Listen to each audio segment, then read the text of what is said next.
जय महाराष्ट्र मित्रांनो. तर तारक मेहता बघता बघता नाश्ता केला. नाश्ता होताच मम्मी आजीला सोडायला गावाला चाललेली. मम्मीला बाय करून मी पण तयारी करून निघालो कॉलेजला. जसंच बाहेर आलो तर आधी त्याची नवीन छत्री घेऊन आलेला. मग काय तिथून आमच्या सगळ्या वाशीच्या बस सुटलेल्या, म्हणून आम्ही एका बसनी ऐरोली स्टेशनला आलो. मग ऐरोली स्टेशनवरून आम्ही आलो वाशीला.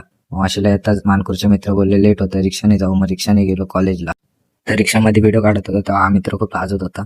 मग काय कॉलेजला आलो. कॉलेजला आम्हाला आज प्रॅक्टिकल ट्युटोरियल बुक भेटणार होते, त्या घेऊन गेलो क्लासमध्ये. मग काय क्लासमध्ये मीच बसलेले जर शेवटचा लेक्चर करून आम्ही सुटलो कॉलेजला. थोडी मजा मस्ती केली मित्रांनी. हे बघा थोडी मस्ती करतात मित्र. मग काय तिथून आलो वाशी स्टेशनला. आधी पण आलेला मानपूरच्या मित्रांना बाय बोलून आलो आम्ही आमच्या प्लॅटफॉर्मला. ट्रेनमध्ये चढलो. मस्त आधीने रिएक्शन दिलं. मग काय तिथून आलो ऐरोलीला. खूप ताण लागलेले. मग आलो उसाचा रस प्यायला. मग काय एकदम उसाचा रस भारी होता. तिथनं आलो मग इथं माझ्या घर जवळ. मग तिथून आधीला बाय केलं आणि मी चाललेलो घरी. तर हा ब्लॉग इथं एंड करू. बाय. जाताना आजचा ब्लॉग जर आवडला असेल तर नक्कीच लाईक करून जा.